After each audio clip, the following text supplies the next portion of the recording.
tersangka dalam kasus suap Hakim PT UN Medan.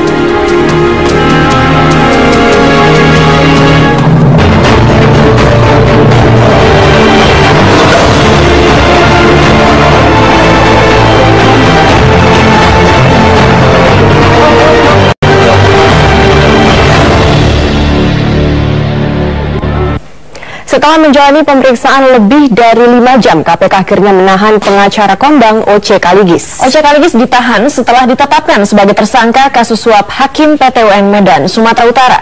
Begitu keluar dari gedung KPK, Oce Kaligis langsung dikerumuni oleh wartawan. Tidak ada komentar apapun dari Oce Kaligis setelah menjalani pemeriksaan selama 5 jam lebih, pemirsa. Dan dengan mengenakan baju tahanan KPK ini, Oce Kaligis dibawa dengan mobil tahanan KPK untuk ditahan di rumah tahanan Guntur, Jakarta Selatan. Sejak sore tadi, Oce Kaligis menjalani pemeriksaan setelah dijemput paksa oleh penyidik KPK dari sebuah hotel di kawasan lapangan Banteng, maksud kami Jakarta Pusat.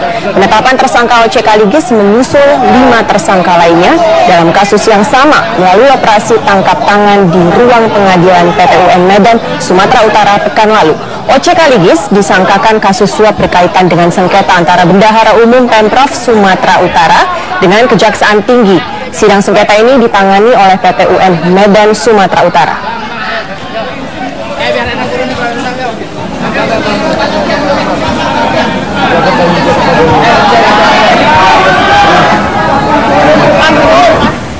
Komisi Pemberantasan Korupsi menetapkan pengacara Oce Kaligis sebagai tersangka suap terhadap Hakim PT UN Medan, Sumatera Utara. Penetapan tersangka Oce Kaligis setelah KPK mengantongi 2 alat bukti yang mengindikasikan keterlibatan pengacara senior tersebut.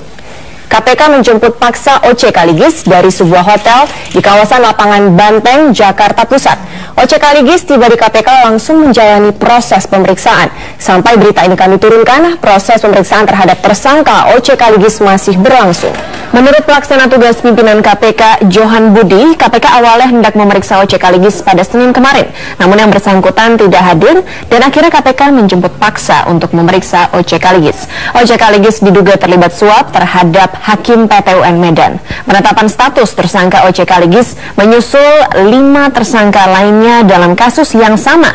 Salah satu tersangkanya, Yagari Bastara alias Geri, adalah anak buah Oce Kaligis. Penyuapan terhadap Hakim PT UN Medan berkaitan dengan sengketa antara Bendahara Umum Daerah Pemprov Sumatera Utara dengan Kejaksaan Tinggi Sumatera Utara.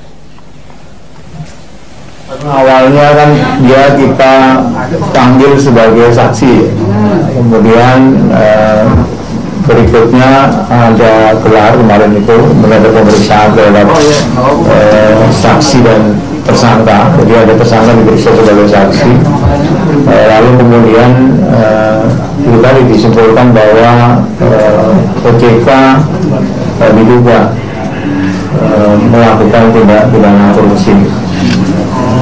Lalu dipanggillah sebagai tersangka. Karena ini memerlukan keterangan yang bersangkutan, mendesak. Karena itu surat panggilan dibawa, kemudian dijemput, diantar ke KPK, diperiksa. Tersangka suap Hakim PT UN Medan, Oce Kaligis memprotes keras atas penetapan tersangka dan penahanan terhadap dirinya. Oce Kaligis and Associates menyebut apa yang dilakukan KPK terhadap Oce Kaligis adalah bentuk penzaliman. Menurut kuasa hukum Oce Kaligis dan Oce Kaligis and Associates, Alfian Bonjol, tidak ada niatan sedikit pun dari Oce Kaligis untuk menghilangkan barang bukti atau melarikan diri. Alfian menjelaskan, Oce Kaligis sudah berkirim surat kepada pelaksana tugas Ketua KPK, Taufikur Rahman Ruki, perihal kesediaan dirinya untuk diperiksa KPK pada tanggal 23 Juli mendatang. Namun, Alfian mempertanyakan alasan kenapa akhirnya KPK menjemput paksa Oce Kaligis dan akhirnya menetapkannya sebagai tersangka dalam kasus suap Hakim PT UN Medan, Sumatera Utara. Oleh sebab itu, Alfian menuding KPK telah melakukan penzaliman terhadap Oce Kaligis. Oce Kaligis and Associates kini tengah mempertimbangkan upaya hukum lain, termasuk kemungkinan pra-peradilan.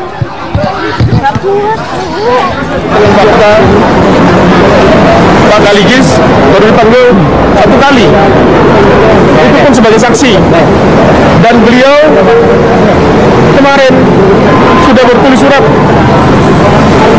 untuk pimpinan KPK, Bapak Taufikur Rahman Ruki. beritikat baik untuk hadir pada pemeriksaan selanjutnya, yaitu pada tanggal 23. Tapi apa fakta? Hari ini bapak kami ditangkap, ditahan. Kami tidak terima atas tindakan dilakukan oleh Komisi Pemberantasan Korupsi. Partai Nasdem tidak akan memberikan bantuan hukum kepada OC Kaligis yang sudah ditetapkan KPK menjadi tersangka kasus dugaan suap kepada Hakim PT UN Sumatera Utara. Sekjen DPP Partai Nasdem Patris Rio Capella menyatakan jabatan OC Kaligis sebagai Ketua Mahkamah Partai Nasdem akan digantikan oleh kader lain. Ya, yang pertama tentu kita menyerahkannya kepada proses hukum KPK yang sudah melakukan tindakan-tindakan hukum ya.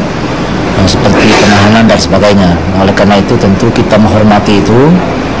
Nasdem yang selalu mengedepankan semangat untuk melakukan perubahan tentu mendukung apa yang dilakukan oleh KPK dalam persoalan ini. Dan kami sampaikan juga bahwa apa yang dilakukan oleh Pak Oce itu adalah dalam rangka menjalankan tugas beliau sebagai advokat ya, yang tidak ada kaitan sama sekali dengan tugas-tugas kepartaian. Oleh karena itu tentu kami dari Nasdem tidak bisa mencampuri persoalan-persoalan hukum yang sekarang sedang berproses di KPK ya. Kami tentu cukup kaget ya dengan peristiwa ini, karena bagaimanapun juga Pak Oce adalah salah satu pengurus di partai ini. Oleh karena itu mungkin dalam waktu dekat kita akan melakukan rapat ya untuk menentukan sikap kita terhadap Pak Oce. Pemirsa, pengakuan Yagari Bastara sebagai anak buah OC Kaligis mengantarkan KPK menggeledah kantor pengacara OC Kaligis sejak Senin malam hingga Selasa dini hari. Sebelumnya, Gary bersama 4 tersangka lainnya telah ditetapkan sebagai tersangka dalam kasus suap Hakim PT UN Medan Sumatera Utara. Jejak dokumen merupakan bukti yang kuat bagi KPK untuk menyisiri kasus korupsi. Inilah yang membuat penyidik KPK menggeledah kantor OC Kaligis and Associates di Jalan Majapahit, Jakarta Pusat. 25 penyidik dikerahkan untuk menelusuri dokumen-dokumen yang memperkuat dugaan keterlibatan OC Kaligis. Salah satu tersangka kasus suap Hakim Ketua Medan, Yagari Bastara alias Gary, merupakan anak buah OC Kaligis. Gary dan 3 hakim serta seorang panitera ditangkap penyidik KPK di kantor PT UN Medan pada Kamis 9 Juli lalu. Mereka berhasil dicokok KPK melalui operasi tangkap tangan. Dari operasi tangkap tangan tersebut, penyidik menemukan 5.000 uang dalam bentuk dolar Amerika Serikat di ruang hakim. Penggeledahan selanjutnya, KPK menemukan uang 10.000 dolar Amerika dan 5.000 dolar Singapura. Asal muasal uang suap ini yang membuat KPK bergerak untuk menelusurinya.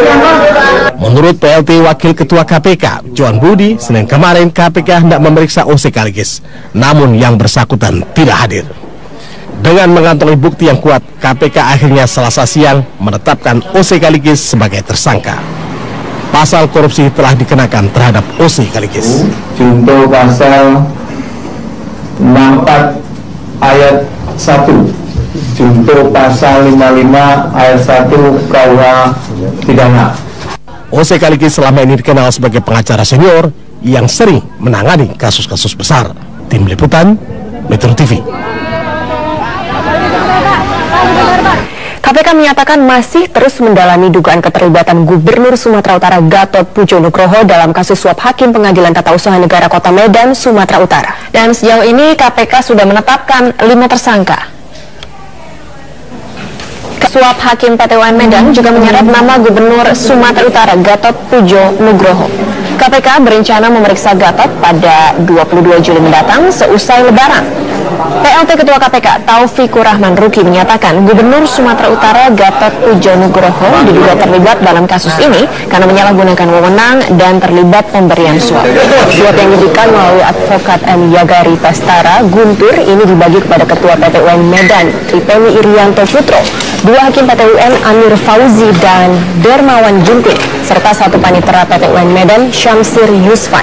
KPK berkoordinasi dengan Kejaksaan Agung untuk mengungkap kasus sengketa Jakarta antara Bendahara Umum Pemkot Sumatera Utara dengan Kejaksaan Tinggi Sumatera Utara. Dan sejauh ini KPK telah menggeledah kantor Gubernur Sumatera Utara Gatot Pujo Nugroho pada Sabtu kemarin. Gatot juga sudah dicegah ke luar negeri.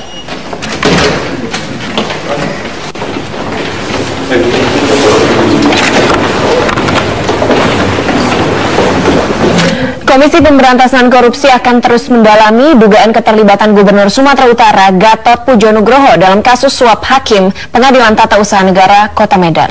Untuk itu KPK telah berkoordinasi dengan Kejaksaan Agung untuk menyelidiki ada tidaknya penyalahgunaan kewenangan yang dilakukan Gubernur Sumatera Utara. Penyalahgunaan pengelolaan keuangan itu di dalam itu yang sudah diselidiki oleh Kejaksaan. Ada koordinasi Pak dengan Kejaksaan? Ada. Saya bicara langsung dengan Kejaksaan Agung tentang masalah ini dan beliau mengatakan akan melanjutkan penyelidikannya. Jadi sumber uang tersebut dan disita KPK itu sudah ketemu Pak? Sedang kami dalami dari mana sumber uang itu. Makanya Pak Gubernur Sumatera Utara dipanggil hari ini ya Pak ya? Rasanya belum hari ini. Hari ini ya? Oke, saya nggak tahu pasti jawabannya.